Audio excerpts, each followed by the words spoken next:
Welcome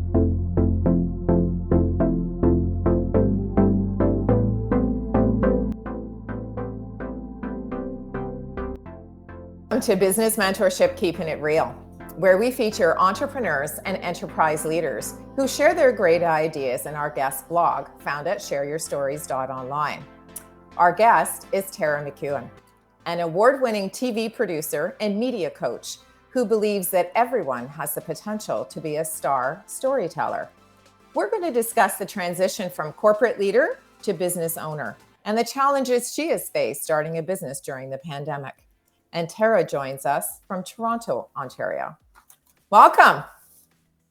Hi, Trish. What a wonderful introduction. Thank you so much. Oh, my absolute pleasure. And you know, I have to say that when I was rereading your guest blog this morning, I thought, wow, this girl's got it going on. I mean, seriously, you have had wonderful exposure as a TV producer. And I know albeit that is behind the scenes. And today we're kind of pushing you to the forefront to be in front of the camera.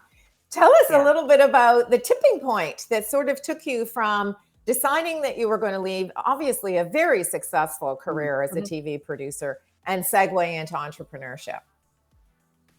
Yeah, it was a long but kind of unexpected journey. That really hinges on the pandemic. I think for a lot of people, that was the real tipping point for just how we live our lives. And I'm always careful when I explain this. I loved my network career. I loved working in news. I loved, especially working on the Marilyn Dennis show. I mean, I grew so much as a producer. I grew so much as an individual. But I found in the latter years that my position was just becoming more and more corporate, which meant it was getting further and further away from that creative side that drew me to be a storyteller, a professional storyteller for a long time. And I had actually, in January of 2020, had decided that season 10, which was the season we were in, would be my last one. So I was already starting to think through what I would do after the show. You know, it would wrap up in July and then I would find another thing to do. But as with all of our plans in January 2020, by the time March hit, everything changed. So suddenly I was, trying, and as with everyone who worked in TV at the time, trying to figure out how to do TV remotely, a new way of doing things. But I was still in this very corporate leadership position. So I'm in this environment where we're reinventing the show. We're reinventing how we're doing the show. And I'm only in the position of a leader.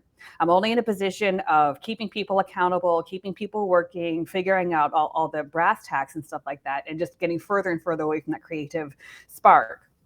So a year of doing that was just a very challenging mental space to be in, knowing that I wanted something more creative. And then just my job was just getting further and further into this corporate environment. So when the opportunity came to, there was a restructuring process, a very extensive restructuring process at Bell Media. There was a lot of talent that was let go around the same time. As panicked as I was, so I still had that panic of, oh my God, how do I work in the pandemic? How do I look for new work in the pandemic? But I already had that idea of, well, this is my chance to now figure out what that other thing was going to be, what that post Marilyn Dennis show opportunity was going to look like. So once the panic subsided of how do I look for a job in the pandemic, I realized, oh no, this is an opportunity for me to create something completely new. Right. And really, everyone is in a spirit of doing things completely new in this reinvention. So I paired up with a career coach at the time, and we just really started harvesting what my career had been up to that point and letting go of the stuff that was no longer serving me and just really, really honing in on what was going to serve me. And it just kept circling around this idea of being in this space of ideas. I just want to be at the story level, working with people on their story in whatever capacity that was. So when I created McEwen Media Consulting, that was my main focus, was just finding people who were struggling with a story, and then I would figure out how to help them tell it. And it's just kind of snowballed ever since. Isn't that wonderful? Because, there's lots of folks, as you say, that have done this whole segue. And listen, as an entrepreneur, I'm no different. My business model kind of went, wow, it blew up in a very short period of time. And I was sitting there probably doing the same thing as many others going, oh, what's next? Yeah. I don't know what to do. Yeah. So how do I make this work? Now, one of the things that I did, and maybe you can tell me if this was a part of your process when you were working with your coach, did you write down some of the skills? So yes, you love being a creative person, but did you write down some of the skills that you knew that you had as a corporate executive that would segue Mhm. well into entrepreneurship? Share with us what some of those might have been. Mm. It wasn't so much, I didn't necessarily have entrepreneurship in mind. I had a really, really vague kind of endpoint. I knew that I wanted variety. I wanted to do a whole bunch of different things. And at that point, I thought actually it was going to be as a freelance producer, just going from show to show to Oh, show to show to show. okay. But we did do the skills harvesting was more writing out everything that all the skills that I had, Right. but also getting feedback from my former colleagues and asking them what I did well and what I didn't do well. Because I think a lot of the harvesting that we did was really breaking out who I was in that corporate network space. So, what the network valued and what skills they wanted to harness and reward and hone, and really just go through that process of, well, that worked for them. Is that something that I value? Is it Ah, something that I want to throw my energy behind? So instead of reacting to what the job needed, what the business needed, it right. was really bringing it internally of like, what do I value? What skills do I want to highlight? And I think that was where the entrepreneurial mind started to take over, because then it was a matter of centering in on who I want to be, what I want to throw my energy behind, and then finding those opportunities. And even as I Ah, was looking for those opportunities in other places, realizing, well, they actually don't exist in other places. Like I also interviewed for a bunch of other network jobs again. And I'm like, oh, it's the same. It's the same same. thing. Yeah. It's the same chaos. It's the same Yeah. structure. What Yeah. I'm looking for that's going to nurture and value the skills that I want to nurture and value, I actually have to create that myself. So Ah, that's what flipped the switch, was just really centering in and putting the focus more on me, which I think for a lot of people who are looking at building their careers or looking for jobs, you do start looking at what's available and right. how you can fit. Right. But when you flip that perspective and it's like, well, no, this is what I want, what's available, and if you don't see it, I got to make it myself. Ah, now that's a really good point, because I think, lots of Mhm. corporate executives come to the bump in the road when they go, okay, so I've been doing this for a number of years. I've been super successful, life changes. And then we sit down and evaluate and go, how do I want the rest of my life or my career to spread out? Yeah. What does that look like? And yeah. And the success is a bit of a mind trick too, because it's successful on someone else's terms. Right. One of the more liberating things in terms of working for myself and still working in TV was the opportunity to reset what I determine as success. One of my biggest frustrations working in network TV was that everything is circled around ratings. Ratings. You only know if your show is doing well if it rates well, Right. and that's the only metric that we have. So Right. when I was working for myself and pitching clients out, I had that guttural reaction of, well, I don't know if the segment was any good. I wish I could get my hands on the ratings. And as I Right. started thinking through that, I thought, well, wait a second. I am again in a situation where I get to reinvent Mhm. how I decide if the What's segment was any good successful? or not. Yeah. So Yeah. exactly. So I just threw all metrics aside, and it's not so much about how it rates, but it's how the client looks. Are they comfortable? Do they love the material? Is the material also bringing them in a direction of where they see themselves in the future? Are we fitting their media goals? Are we driving the Right. needle forward that way? And Right. at the same time, is the production happy with what we've done? Have I made their lives easier? Am I nurturing that relationship? So just taking the numbers out of it and bringing it back to the idea and the relationships has been just the most freeing realization in this Well, new iteration of how I and do. what's really interesting is because, as a speaker, there was no speaking really, unless you wanted to sort of speak for free. And then the sort of hybrid Mhm. model came out where some folk, and I think it will probably continue, where, you may be sort of piped into the event, or the event may Yeah. have live speakers as well as speakers that are, in some sort of media platform.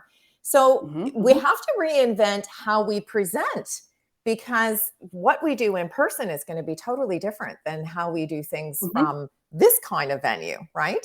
mhm, So, in mhm, terms of connecting with the people that you would mm, like to help support and push the needle forward, who would be your ideal client? Because, I mean, that's mm. really how you and I connected. I reached out to you and Yeah, said, this is what I want to do. Can you help me? yeah, And we're in the process of figuring that out. But I'm sure there's lots we of are. other speakers who are out there going, Yeah, yeah, maybe this is a whole new direction I hadn't thought of before. But what do I do? yeah, I have no idea. So, what kind of advice would you give yeah. to those folks? Sorry, are you asking me who my ideal client is, or how can I help them? Yeah, both, because it's a totally different thing, right? You got to find the Yeah, person first. And then once you find them and you can exactly. make the connection, you have to decide whether it's a meeting of the minds and whether or not you can push the needle Mhm. for them. So the good thing is, with where I'm at in the business is about 2 years old. I'm still kind of in that research and exploration phase of what my skills can actually do, Right. which is really an extension of that initial harvesting. Like, what are the skills that I value? How I can find new ways to apply them and help people. So my ideal client, it's a little bit vague and abstract. At some point, maybe I'll niche down and have like a specific person. But the people that I can really help and move the needle forward is anyone who has that burning desire. There's just something inside that they want to share with the world, but they don't know how to do it. Right. There's some kind of block. So they have a book idea in mind, but they don't know who to contact, or they're not quite sure what it looks like or what the structure is, or they have a speech, but who is the speech going to be? There's just a lot of times we have these creative urges and callings, but there's the strategic blockages, like who do I contact? But then there's also the mental blockages too. So there are Mhm. the self-sabotage, the imposter syndrome of, oh, I'm actually not an expert in the space. No one's really going to be interested in what I have to say. And, I'm actually not comfortable being on video. I'm just going to write a blog post. Well, all of social media is video centric. So you Right. still have to present and show up as your real authentic self. Right. So there are many phases in how I work with people. So there's the strategic side of McEwen Media, where we represent people, get them booked on TV. We're building at the speaker agency where we're going to be working with speakers at some point. There's also a group coaching program where we're teaching people not just how to pitch and helping with their strategy, but we're also helping them formulate who they are and figure out their expert brand and what their content is and how that content can play out. So we're supporting them in that space. And then in a broader scale side of things, I'm now a certified coach. So I can work with people on the mindset. So helping them clear those mental blockages that are just standing in the way of their story, of their expression, of how they show up. And that's not necessarily with the end point of getting booked somewhere. That's just, I need to show up publicly and talk. And I'm terrified by this. I don't know what the words are. I don't know how to show up as my authentic self. So those are kind of the three different phases or stages of working with me. Right. So it's really anyone who has something to say, but there's something holding them back, either the practical strategy side or something more internal. Right. So, the interesting thing is, because some folks say, oh, public speaking is really easy for me. I can get up there and I can talk to anyone. And I go, oh, It's wow. not easy Like, for anyone. I was just going to say, like, holy cow. Like, even Yeah. myself, who's, been doing speaking for most of my professional career, I think, yeah, I still get butterflies when I'm Yeah. getting on that stage, or whether I click the, record button or whatever the case may be. So, really, wow, that's awesome if you don't even get, that little pause where you think, Yeah. wow. Now, one of the things that There's practice, and then there's confidence, but that's right. still work. That's still effort. The Yes. people who are really good at public speaking, they didn't wake up that way. They weren't born that way. Like Brene Brown was not born on a TEDx stage. Like, she put in the work. She also put in decades of research. So Right. the story that she wants to tell, there is a long, deep, rich history of work that goes into before she even steps on a stage. So yes, the people who make it look effortless have put a lot of work Right. into making it look effortless. And that's a really good point, and Brene Brown's a really great person to use as kind of a mentor, because who hasn't seen her speak, for one thing? And Mm-hmm. I Mm-hmm. absolutely love her on stage presence, because she Mm-hmm. really is, you get the feeling that she's really giving you her authentic self. There's no glitz Yeah. and glamour there. It's all about, this is what I have to say. This is how I might be Mm-hmm. able to help you. And this is what I've done in order to, be able to be an expert in this field. So do you Mm-hmm. find that folks who are really amazing in the speaking space are folks that not only have a personal story, but they've had a professional sort of credibility factor that supports all of the things that they want to talk about? Not always professional credibility, but just some kind of credibility. They've done the work to really dig down on who they are, what their message is, who their audience is, and how they want to transform that audience. So, but you can have that with having a human interest story, if you've survived something, or if you have something where you've come out with some amazing learning. So it's not always you have to have a book or you have to be the leader of a company in order to be a compelling speaker, but you have to go through that mental process of, I have experienced this. I've learned something from this experience, and other people are going to benefit from me. So I think you need to go through that process. And I think too, for people who are authentically amazing on air, I mean, Marilyn Dennis is another great example. She is the same person off air as she is on air. But I think that's just because she's devoted her entire career to learning how to be an effective communicator. She's drawn, it's her why is helping people live a better life. And she sees herself as being that vehicle. So she's surrounded herself with people who nurture and celebrate and reinforce that authenticness behind her. So I think that's also important too. So it's going through that work, but then also having a team of people saying, you're fine. The way that you are right now is just fine. Your audience will find you. I think there's a lot of not great advice online right now about, curating a beautiful Instagram image, or I see all the time people, they've hired teams who will take them into, this beautifully lit loft, and they have these very artificially staged pictures that are then populating their social media account. And it's like, well, who are you as a person? Like, sure, you look beautiful, but I don't know who you are, and I don't know why you're populating my feed, and I'm not taking anything from you because you've got this veil of professionalism in between us. So to me, there's a lot getting to that, being like the Brene Browns, the Marilyn Dennises of the world, where you are just an authentic and dynamic communicator. It takes a lot of stuff in your life and in the background to get to that point. And you know what? That's a really great point. Yes, exactly. And that's really a wonderful point, because I think that we forget that that old saying, it takes a village, right? You do need a whole number of people that are in your corner, that have got your back, who are there to give you the raw truth sometimes, and say, I don't know if you really did the greatest job there. You might want to consider this, like we all need to have the people who are going to help us be our authentic self, especially on camera, because that's a whole other kettle of fish than just meeting someone at a cocktail party, right? You can be really engaging with the wallflower, but stick a camera in there like a deer in the headlights. Like, are you kidding? So that's a really good point. There's also, it's also very unnatural to speak to large numbers of people, especially in this virtual space. Like, I'm literally talking to my laptop. Right. Exactly. Like, that's the reality of what I'm looking at. But sure. I know that I have to visualize the people who are watching this live, who are going to watch this on replay.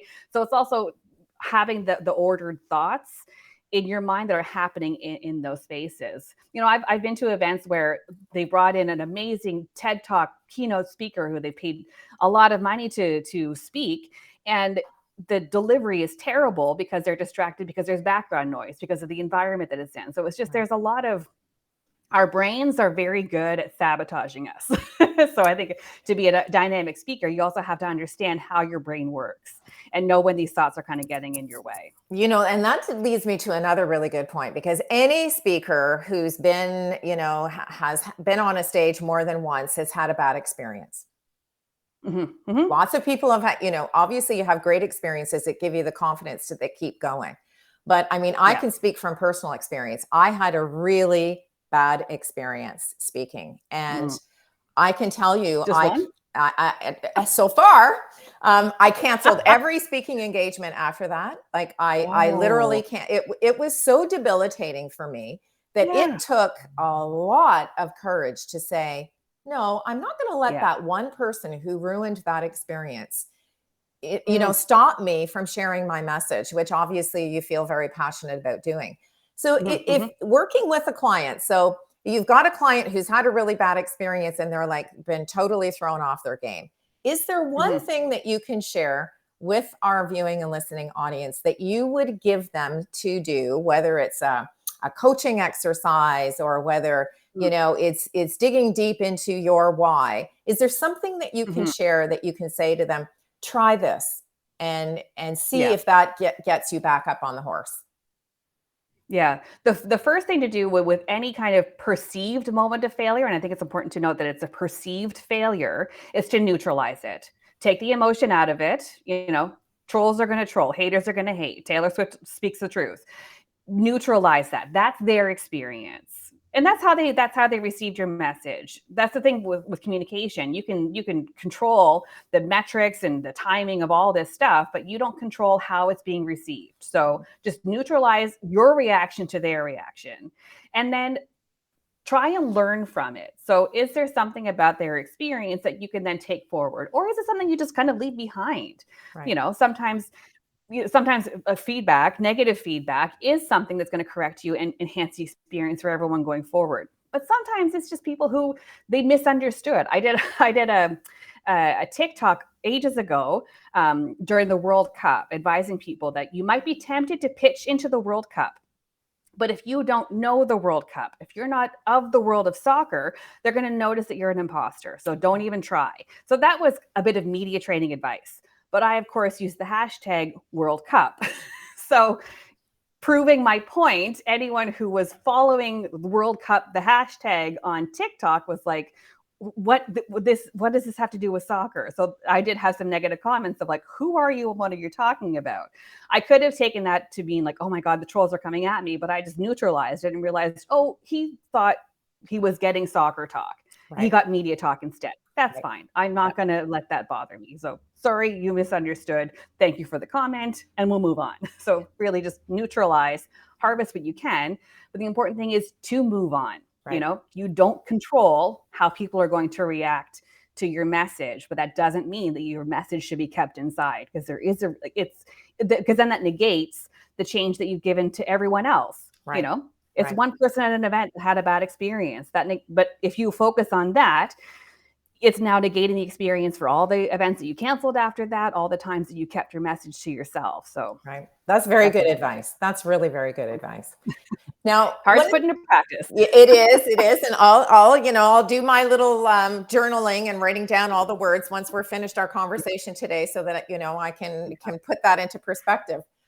One of the things that we do in the guest blog is, and I think this is a really wonderful segue into this, is we ask folks to share 3 words of advice. And your 3 words are persistence, belief, and joy. So give us a little bit of an indication as to why those 3 words are important for Tara and why you wanted to share them with us. Persistence is the big one, because in the whole course of reinventing and mining what my career was before, what I wanted to be going forward, the relationship that I changed with persistence is the key to all of it.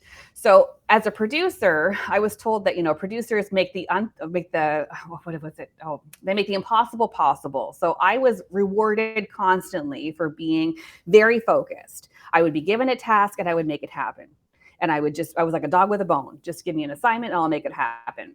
So that was a lot of stubbornness. There was a lot of, tunnel focused thinking, which worked for me in the network space. But as an entrepreneur, when you're tunnel vision focused and stubborn, you might be focused on the wrong thing. Right. And when you're so focused, you're cutting yourself off from the million possibilities that can get you to your end goal. End game, sure. So for persistence, I really had to change how I was in my persistence. So still delivering results, still being focused, but allowing for the infinite number of possibilities. Because when you're an entrepreneur and if your one track doesn't work out, you're not going to start from the beginning. You don't need to start from scratch. You're recalibrating. It's like a GPS. Sure, you may have missed the turn, but you're not going to start from point 0 again. Right. And the GPS doesn't clear itself as well. You find a new way to get back on track. So the persistence is really just, and it's not even toxic positivity where we, pretend that everything's going to work out all the time, but it's just having that understanding that things aren't going to work out exactly the way that I expect it to, but that doesn't make them wrong. Right. As long as we get the end result and we're happy with the path that we've taken there, then that's a success. So persistence is very careful, a very, very interesting line to walk. In terms of belief, I am a huge Ted Lasso fan. I love the fact that his character just believes. He believes in himself. He believes in the team. It's just the power of belief. So as a media coach, that is what I do for my clients. I believe in them.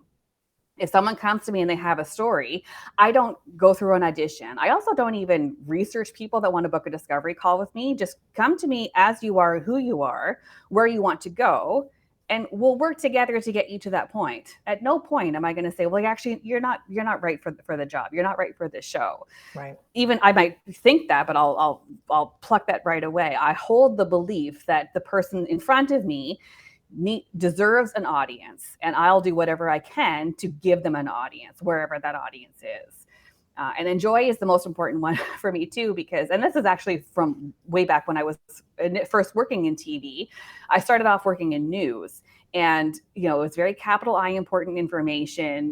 We as an entity, news departments, we shape people's understanding of the day. But as an industry, it also has this philosophy of if it bleeds, it leads. So for a long time, I just felt like I was peddling human misery, and that was, I think it was 2010 was the year that I first left news, because it was the Haiti earthquake, Tori Stafford kidnapping. We also later learned that she had died.